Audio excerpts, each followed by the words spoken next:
Hey everyone, welcome back to the 443 Security Simplified. I'm your host, Marc Laliberte, and joining me today is... Corey the Bride, Nachreiner. Marc, why did you bring me to a chapel? Because it's beautiful, Corey, and I love you. Oh no, that's a first. You heard it here, folks. Yeah, we're gonna have to edit that one out. But anyway, on today's episode, we are coming to you from Bali, Indonesia, at WatchGuard's Impact Conference for the APAC region. And joining us is Henson Yem, from the great Down Under, oh God, please don't murder me, but where we're gonna get some interesting takes on cybersecurity for SMBs and MSPs in your neck of the woods. So Henson, thank you for hopping on. Thank you for having me. Yeah. World woods, all the same. Yeah. Exactly. Anyways, let's go ahead and hop on in. Like a kangaroo. Australia. Like a kangaroo. So Henson, we're gonna switch things up from how we normally do it, and I want to start with some rapid fire questions to you to just kind of set the pace before we dive into really your view of cybersecurity. So I guess first we'll start with name. Henson Yem. Job. Technical Services Director / Networking Cybersecurity. Company. Tang Technology in Perth, Western Australia. What was your first job in cybersecurity? Fixing an Apple II computer that got infected on a floppy disk. Pretty sure that's older than me. Yeah, I started on a Trash 80, but I used Apple II as I well. know the Trash 80 as well. Yeah, we'll talk about it. How long have you been a WatchGuard partner? 3 to 4 years. Okay, good deal. What's your favorite password? Oh, can't give you that information. And don't forget the credit card number. Good answer. Mother's maiden name? Oh, gee, now you're testing it. Favorite pet? Dog. Okay. Favorite Australian rules football team? Hollywood. Hollywood, okay. Favorite hat? Oh, sorry. No, go ahead. How are they doing? Not great. Oh, sorry. Could be better. Could be better. That's fair. Favorite hacking movie? Antitrust. Wow. Antitrust. That's a new one, Marc. We always get the typical hackers or war games, which good movies. Yeah, but, war games are very good. Yeah, but Antitrust is a new one. That's amateurish. Yeah. Got Antitrust, that's better. Yeah, but it's entertaining, right? Yes. Worst thing that a client can do as a client of an MSP? Underestimate the total cost of the project to implement cybersecurity correctly. Yeah. From birth to death and the ongoings of it. It is not a one-size-fits-all. I feel like a lot of companies don't realize that as well too, until it bites them at some point. The follow-up though is it might be a higher cost than they think, but I assume it's actually a much lower cost than suffering the actual threat. Yeah. Unfortunately, cybersecurity falls into the category of insurance. Yeah. And people always say, oh, it's a cost and does it really work and do I need it? Yeah, it's when you get burned, yeah, you realize. But that tends to be retrospective. Yeah. Discuss that. So how about the best thing a customer can do? Yeah, accept that they don't know everything and seek good advice. Yeah, that's what MSPs that's a are life for. skill. That is sage advice for everyone, Yes. even outside of cybersecurity. Ask for help. Need Yes, more ask of for that. help. Be prepared to ask for help and accept you don't know everything. Yeah, man. And how about dream job?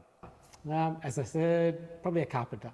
Yeah. Making Carpenter's awesome. Yeah. I watch a lot of YouTube videos where they do knives, and I think the actual blacksmith part's cool. Oh, yeah. But when they get to lathing the Yes. handle and the carpentry there is pretty cool. So they're the things I watch on YouTube. The kids going, what are you looking at? Oh, we're going to make a fishing hook, or we're going to make a table. Yeah, perfecting the craft is something you do by hand. Yeah. That's something I would love to do, but I'm the clumsiest person on the face of the earth, and I feel like I would just lose fingers over time if I tried to pick up carpentry or anything with... He says that, but he's a great no, soccer no. player. He's Everybody can do really something. Everybody humble. Shattered my collarbone playing soccer. This is case in point here.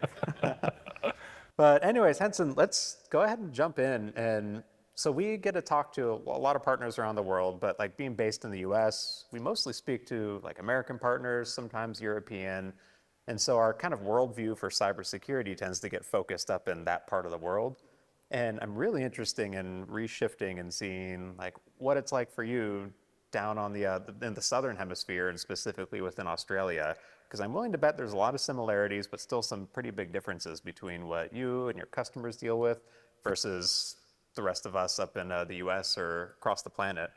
And I guess the first question I want to get into is, when it comes to discussions with your customers and SMBs, what are some of the big cybersecurity concerns that you hear from them that maybe we don't get elsewhere, or maybe we do? I have traveled and I've seen there are common complaints or issues. The first one is they're overwhelmed. Nobody really can deal with the whole magnitude of the security problem. And the people we talk to are at different levels in the management structure.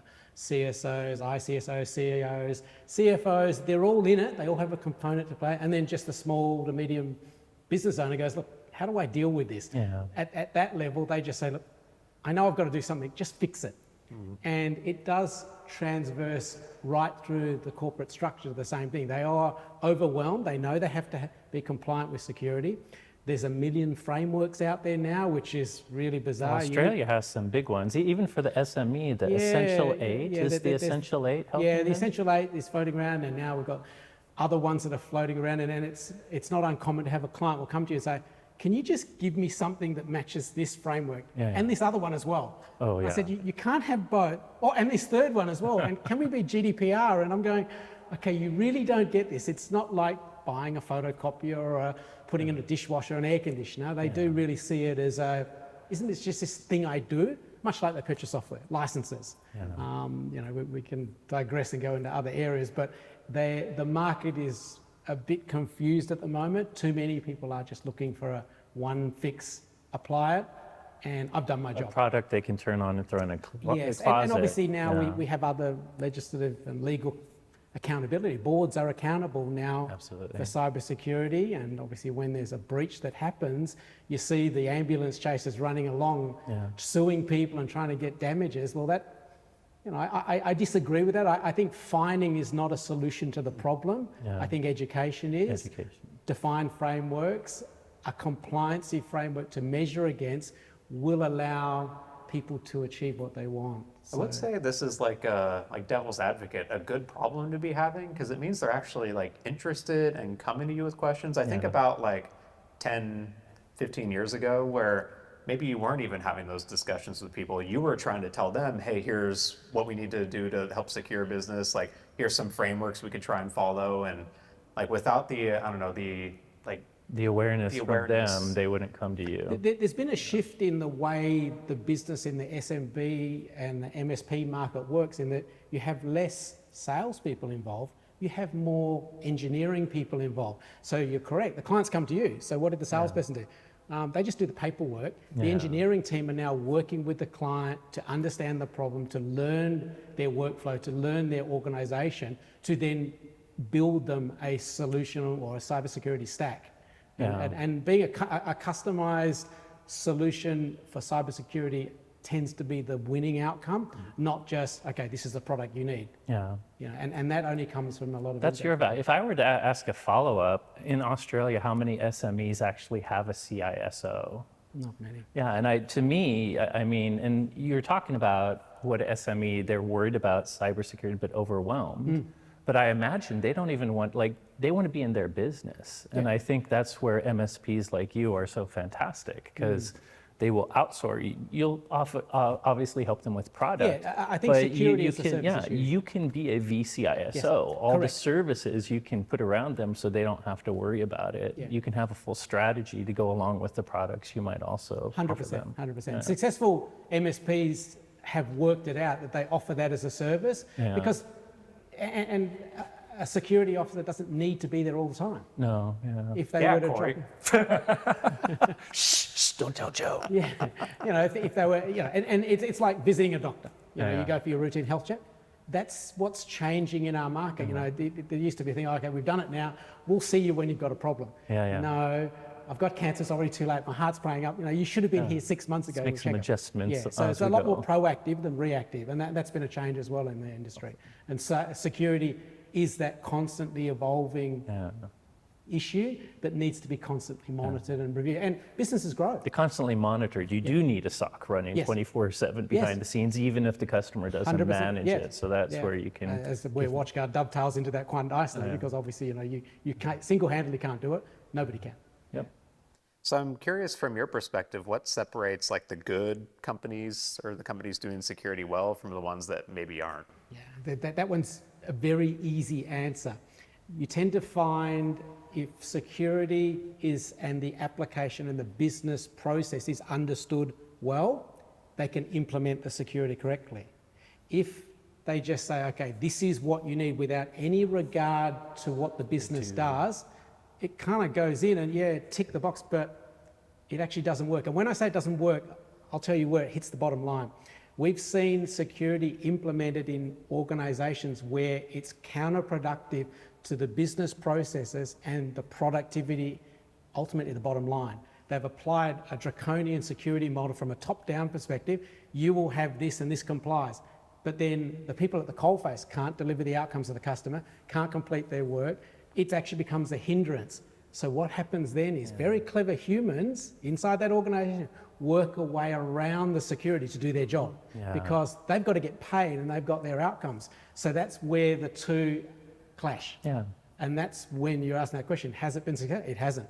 They've implemented security and they're smiling and they've got the certificate, but productivity And will they keep the security though? Because really it sounds like you're also adding friction to the wrong places. Correct. I think a lot of people forget, and that's where a good MSP can come in, that security is actually not about an ivory tower of doing things perfect to a framework. It's risk management. Correct. Like and obviously, a retailer with point of sale systems would secure their data, where their important data is completely different than a manufacturing organization. Correct. And you, like being able to understand their business before you start to implement a solution is critical, I think. The landscape has changed everybody will say it's changing every day, but we've got a myriad of new problems now. We're no longer centric to an office. We're no longer single device. We're omnipresent, omniplace, everywhere, and the data is leaking out everywhere. And now we've got this new wave where we're moving away from apps to software as a service, where we don't control anything. Users will turn up in this lovely hotel and jump on and access all of our corporate data, and we have to zero trust them, verify, and then I'll just plug it into this other public network because they can. Wait, everything's in 365 anyway. Yeah, and by the way, I have news for you. A single vendor. I'm not a fan of that, but we do see where that's going. So yeah, it's quite a challenging market. So yes, successful security is where the MSP and all key stakeholders understand the business model and also understand what the outcome of the business is. Whether it be a business or even a non-for-profit or any organisation has certain outcomes, the security can't be a frictional standpoint to get that outcome. And a lot of times it's not understood. We've been brought into projects to fix up a security platform. We never asked the question. Yeah, they never ask the question, what is your outcome? Yeah. So you already hit on like a couple of big trends with, workers, remote, hybrid, whatever, all of our data and apps moving into the cloud. The big trend on top of mind, like at least in the last couple of years, is AI specifically. We've seen a lot of activity from both defenders that have been using AI but improving it even more, to attackers leveraging AI for all sorts of different stages of the cyber kill chain. I'm curious from your perspective, like how is AI changing the conversation, at least in cybersecurity? It's probably been a catalyst to ask more about cybersecurity because they're understanding that, we've all heard it. There are incidences where data has somehow got out and it wasn't maliciously attempted. No, they uploaded it to ChatGPT. And obviously we're now starting to discover this kid called ChatGPT or any AI learning model. We really didn't understand how smart it was and who it was talking to. And it's actually 3 AI models back in Utah somewhere. They're all talking to each other. So it's a runaway train at the moment. Trying to put the genie back into the bottle is not happening. We've all seen the whole Microsoft Copilot thing and when they joined GitHub and how all that data got leaked out. So there's a lot going on at the moment. AI, I don't think anybody's really got a full handle on how we're going to control that, police it, monitor it. It's moving quickly. The one thing about AI, how do you make it unlearn something? You can't forget anything that's happened in your life. So how can we expect AI to do the same? So if it learns something and it's got something, no, don't ever do that again. Don't ever learn that again. Don't regurgitate that again. You can't. That's an interesting problem. I mean, they put guardrails, to your point. I mean, the AI already knows how to make a nuclear bomb and it could tell you in detail. They put guardrails trying to get the AI, but they have to jump through a million hoops to do that. To your point, it still knows deep down. And if you can figure out how to ask it in a really weird way, you can still get that information out of it. It's still, it's learned it. It can't be unlearned. And then it'll share it with other models. So you do have the I suppose, the offensive hackers out in the world using that knowledge to find, well, what are the weak points in it? And it's learning it how to build a better widget, a better mousetrap. I've listened to a podcast recently where they interviewed someone that was working on an AI model that was only trained on data up until like the 1920s or 1940s or something. And so they were using like books that were written prior to then and like journals that were written prior to then, things like that. But even with trying to put those constraints on it, every once in a while something modern would leak into the training set. And kind of like we were saying, they're actually finding it really difficult to prevent it from like modern training from tainting the older data set. And I can see that kind of parallel here where like once something's in there, it is very difficult for it to like not use that knowledge or whatever. So you obviously heard, you know the term hallucination where it runs away. Yeah. Well, we've seen AI learning from its hallucinations. So now it's a very dangerous world we're in where the AI can learn from its own mistakes and then form its own conclusions. So it's an interesting... We're currently in a world where disinformation, like human-made disinformation, is already hard. And then AI can help that with fake videos. Oh, yes. But to your point, AI can also hallucinate and be the disinformation without humans. Correct. So how are we going to be able to tell reality from... Touche. I will say ChatGPT is my favorite product manager because if a feature doesn't exist on something where I'm trying to figure out how to configure it, it'll just make that feature up. Yeah. Totally hallucinate how It's to go good at configure it. marketing. Yeah, it's really good. So from your perspective then, do you see AI as more of a threat or an opportunity in our space? It's equal. Yeah, anybody would put one or the other is crazy. No, it's equal. You have to understand the potential and the risk in both situations. And I don't believe we have the tools to control it at the moment. We don't. You know, anybody say, you know, we've figured it out? No, they don't. Definitely not figured it out to like the maturity level that we'd want in this space. And how do we control? Because you've got two parts of the problem. Security exists in perimeter managed control and access, but the data naturally leaks itself out. So once it's gone, well, there's the accountability of it. Well, if it learnt that data, how did it get it? Yeah. And then you start doing the finger pointing. Well, we don't know. We're not sure. But There's often not a lot of transparency with how the model's making decisions. most outcomes where AI has got to somebody or made an inference or made a decision, it's usually a human. A human has been involved somewhere along the line. And it's such a fast-moving environment where the target that we're even trying to aim for is moving too. Like 3 years ago, 4 years ago, we were trying to figure out how to secure like the actual, like let's say ChatGPT, like just stop people from uploading stuff into there. And then now we're trying to secure like MCP servers and like it's connected. Yeah, now we're trying to secure AI agents. Like next year, who knows what's gonna pop out that we're gonna have to try and figure out a way to secure because like the pace that's just moving and innovating seems to be increasing. So to digress with that question, clients are asking us, yes, how do I secure this AI thing? And I'm sitting there, you know, the best MSP will say, honestly, we don't know.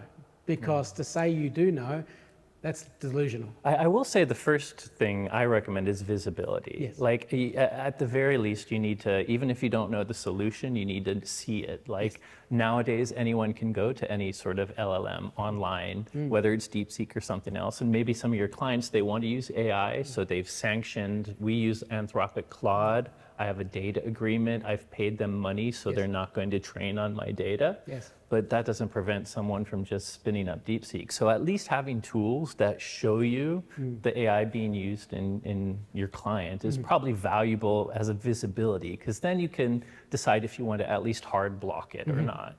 Yeah, no, that's a better call. And governance too, because at the end of the day, most employees don't want to try and screw the business. Yeah. Mostly it's like ignorance. Yes, correct, I would say. Ignorance is bliss, and unfortunately we're making an assumption that the person we employ understands the problem. Yeah. And training now It's front and critical. center is probably the first victim of technology. It's gone. You just learn yourself. Yeah. But you can't. Security almost is getting baked in now to some organizations that do it well, where there is a security induction. Yeah. Where they teach them about the tools we use and how and sometimes it's a light bulb moment. Those employees go, oh, I didn't know I wasn't supposed to take that entire hard drive home Yeah. and work on it at I home. didn't know I was not supposed to update the finance P&L Yeah, sheet yeah, into yeah. DeepSeek. Yeah, correct. Yeah. So yeah, we do inductions for safety and onboarding and all things like that, but we don't do. You mentioned safety. before that it's human-centric, and we we love MSPs. We make technology, so we have technological controls, but I think the awareness part and policy, to Marc's point with governance, like the first thing a business should do is just have a human policy. Here's what you should, regardless of technical control, what you should and shouldn't do. I've probably only seen 2 in my entire. Yeah. Do you help them with that though? Yeah, Because that's the first thing raised they it, and should it was do. like organisations go, oh, why do we need one? And then you start to explain, and go, oh, The second you have a compliance framework, that's the first correct. step. Yes, correct. Yeah. So the human element's been a big issue.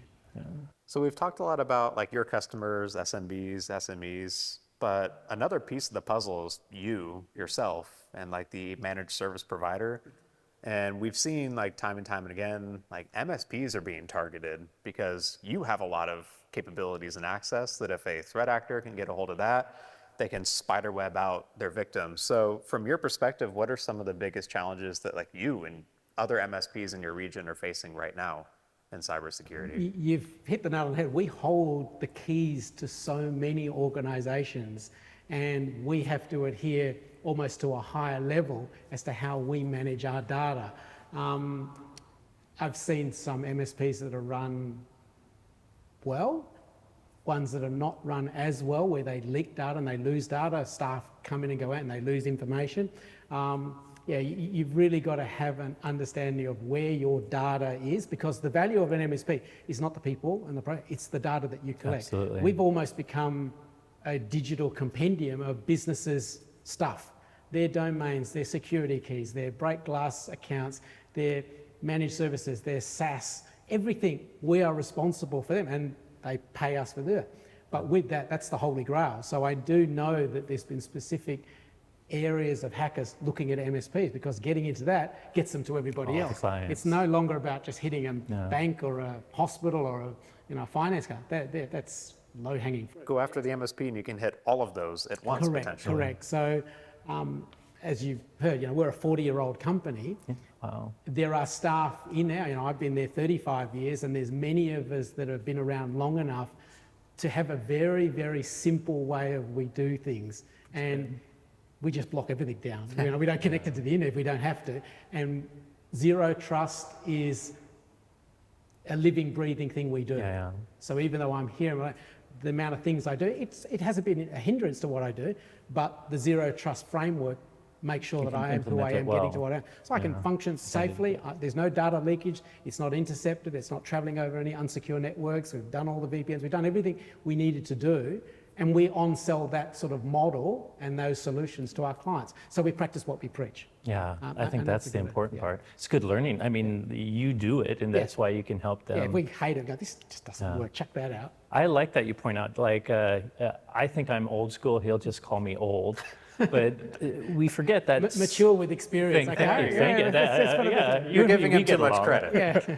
But we forget, we call it cybersecurity now, but it's information security. This business has always been information security, centered on information. The reality is the servers, wherever they are, the cloud, none of that matters. It's the access to the actual data. Correct. Does the right person have access? And is it available when the business needs it? Correct. And everything else is just not that important. It should be transparent to the user and not internet, so don't create friction.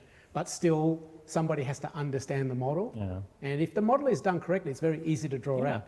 If it's done poorly, it's kind of like, we think this could be the problem with the security, but we're not really sure. That's why it's crazy that they weren't asking the business question, because the first thing any CISO has to know is what is the data and information your business needs to be critical, there's a lot of where pressure. is that? Yes. And then I will help you design security, because it will completely differ depending on where you put your data and what is critical or not. The most powerful person in many boards now is the CSO. He has a carte blanche to access money. He's directly connected to the CFO. And everybody's going, you just protect us, whatever you need to do. And the danger with that is there are opportunistic vendors that will go in and say, well, that's a blank check. Yeah. Let's cash it in. I said, no, that doesn't work. And the results are, well, we spent the money, but we still got breached. That's not a good outcome. So I'm curious, do you think there's anything, have you seen anything unique within like Australia or maybe your region as a whole when it comes to cybersecurity that? Culturally, there's an issue. Yeah. I visit China quite regularly. Their understanding of security compared to other parts of Asia and Australia is quite different. They don't worry about it. Oh. So security in China is, it's kind of an interesting. The Great Firewall of China, the government takes care of it. We don't really have to worry. And they don't run a myriad of applications we run. Then you go to Singapore. I think that's a very unique economy and a very advanced network. It's finance-based. Their government adheres a lot of rules and regulations, and we do look closely to how Singapore does it because their frameworks are quite mature.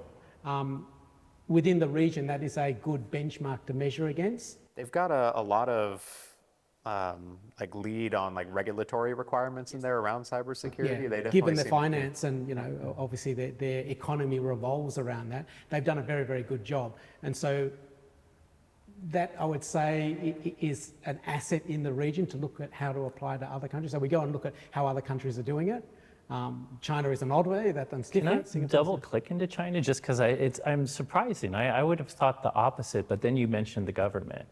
I feel like the Chinese government would be among the top to understand and implement technical security. Oh, they do. And it's because I believe they're also one of the most advanced state-sponsored red team, offensive actors. Yes. They leverage cybersecurity or cyber attacks. By the way, every country does. America's not blameless either there. No, not saying that. We did Stuxnet with If you're on offensive, you also have to be defensive. You know specifically why you need defensive. Yeah. So I think your twist was, it sounds like private businesses don't think about it, but that's because they know the government. I mean, one, they're being blocked from anything anyways, but they know the government is doing a really good job of it. Correct, yeah. And that's when you talk to them, they just go, well, why do you have this problem? We don't have this, it's taken care of.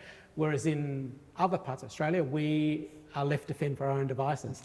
The government regularly lays a framework and we work towards it, and it's our best job to implement it and probably wouldn't work in China, but I would argue with the private business, yeah, the government's taking it, but they're also paying attention to every single thing you do, and they're probably taking your data. Yes. You should protect yourself. Meanwhile, in the US, we've got the worst of both worlds where they're paying attention to everything you do and they're not doing anything to protect you. Exactly. They're taking our data and they're leaving us wide open. Yeah. So that would be in the region is something different. We're also noticing generational change. The younger generation, like I said, are very woke and are very relaxed about security. Case in point, I have a 24-year-old son whose Google account was under attack for weeks. Every night I hear this beep, beep, beep, beep, beep, beep, beep. What is that noise? I go into his room and his phone has Google alerts popping up. Do you authorize access to your account? No. And I said, what are you doing? He goes, oh, the hacker's trying to get in. I'm annoying him. He just hits no. Change your password. Change the password. So he had the two-factor and everything on, but he was just hitting no. Although I like his trolling. That's a good attitude for hackers, against hackers, I should say. His attitude was, I'll just know. I said, it's a bot, okay? It's not a human. It's probably a robot. But we're seeing generationally, they just accept, well, the security's taken care of by somebody else.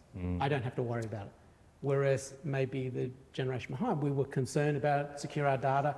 But yeah, that's going to be a big issue to face. It is interesting, so I look at it from like repairing a computer standpoint. Like I grew up, if I had an issue, I had to figure out how to fix it myself. Like the internet barely existed. I had to hardware in the computer go fix it. Like random games wouldn't load after to go fix it. Whereas like modern generation, like your smartphone generally works perfectly 100% of the time. Your tablets work. Like there's not a lot of troubleshooting that goes on, and that does feel like it tampers down some of the troubleshooting and thinking capabilities. Well, security's there. It's somebody, I put the Exactly. program on, it should just do it.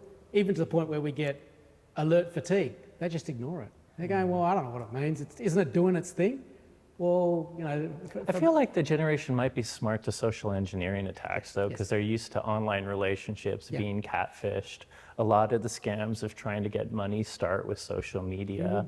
So I hear that they may not know all the technical stuff in the weeds, But I feel like if you're a digital native, even as a tiny kid on a multiplayer game, you've had someone try to scam you at least once, and you learn pretty quickly. So I don't know, man. I go both ways on the younger generation, these millennials. Well, they're now taking on those roles, so we'll see where it goes. Millennials know how to fix stuff. It is the ones even younger than me that, I started a generation war. yeah, man, come on. But as a MSP, you need to understand that and evaluate it, because Absolutely. your market pitch and solution It can changes depending on who you're talking to. Yeah. So I want to wrap up with just an open-ended question. Like, do you have any advice that you give other leaders in your space when it comes to like staying ahead of cyber risk in the region? It's not really a cyber risk tool or rule or anything to learn. You have to be a listener. Communication is everything. The fundamental success of anything in cybersecurity is being able to communicate very, very well. Listen to what the outcome is and the problem, and design a solution around that. So that's my best advice to everybody, because there's a lot that just don't communicate well, and then they end up with no solution that really works. So it's nothing to do with cybersecurity per se. That almost works with all. Like you do have to listen to what your client's problem, you know their problem before pitching a solution. Yeah, 100%. And that's the take home for any person in the cybersecurity is please listen to what the problem is, because there's always take homes in the information you get, which will allow you to build something around the solution. Yeah, really good advice. Thanks, Henson. Fantastic. This has been great. Yeah. Thank Thanks you for for taking time out of your day to join us here. I know you could have been down on the beach, and Yeah, that's where we're going next. There you go. Appreciate it. Thank you for hanging out in the chapel with us. Fantastic. Thank you for having me. Well, hey everyone, thanks again for listening. As always, if you enjoyed today's episode, don't forget to rate, review, and subscribe. If you have any questions on today's topics or suggestions for future episode topics, we're both on Blue Sky. It's Marc.me, Corey's at SecAdept.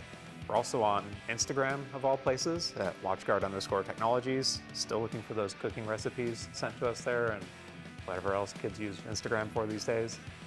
But thanks again for listening, and you will hear from us next week.